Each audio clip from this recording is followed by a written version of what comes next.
Hello বন্ধুরা, welcome to my channel tourist place by Priyanka. আজ আমরা চলে এসেছি দীঘায় ঘুরতে। প্রথমেই জানিয়ে দিই কোন ট্রেনে করে আমরা দীঘায় এলাম। 22897 দুপুর 3টের কান্ডারি এক্সপ্রেস দিয়েছিল নিউ কমপ্লেক্সের 19 নম্বর প্ল্যাটফর্মে। হাওড়া স্টেশন থেকে ট্রেনটা ছাড়া টাইম 3টে ছিল, কিন্তু 3:30 নাগাদ ট্রেনটা ছাড়লো আর সন্ধ্যে 7:30 নাগাদ দীঘায় আমাদের পৌঁছে দিল। স্টেশনে নেবেই প্রথম চোখে পড়বে হচ্ছে শ্রী শ্রী জগন্নাথ দেবের মন্দির, যেটা এখন দীঘার মূল আকর্ষণ। আমরা এখন স্টেশন থেকে বেরিয়ে টোটো করে যাব হোটেলে। আমরা চলে এসেছি হোটেল ব্রাইটনে। এই হোটেলটা আমাদের আগে করেই বুক করা ছিল। হোটেলে প্রবেশ করার সময় হলো সকাল 10:30 আর হোটেল ছাড়ার সময় হলো সকাল 9:30। তবে সকাল 10:30টার সময়ই যে হোটেলে চেক ইন করতে হবে এমন কোনো কথা নেই। আমরা যেমন রাত 8টায় এলাম, তাতে কোনো অসুবিধা নেই। তবে সেই দিনের ভাড়াটা হোটেলের পুরোটাই দিতে হবে। হোটেলের একদিনের ভাড়া হলো 1,500 টাকা আর এসি রুম হলে 2,500 টাকা। তবে এই হোটেলে যদি আপনারা থাকতে চান তবে স্ক্রিনে দেওয়া ফোন নাম্বারে আপনারা বুক করে নিতে পারবেন। এই হোটেলের নিচে রেস্টুরেন্ট আছে, আপনারা চাইলে সেখান থেকেও খাবার কিনে খেতে পারেন।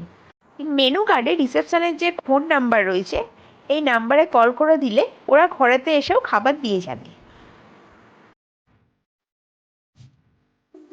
খাবারগুলো মোটামুটি টেস্টি আছে, ভালোই লাগলো ঘরে বসে খেতে।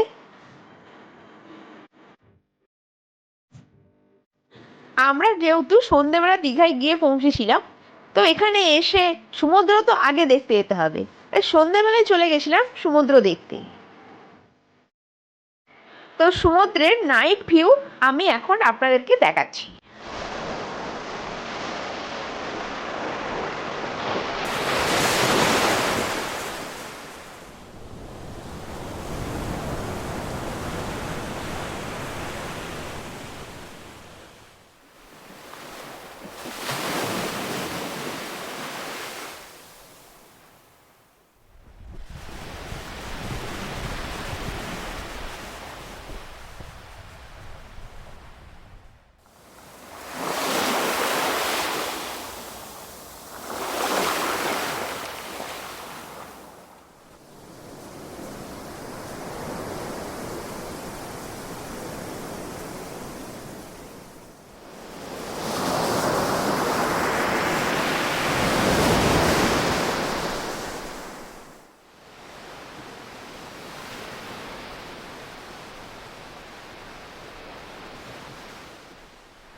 আজ ভিডিও এখানেই শেষ করছি।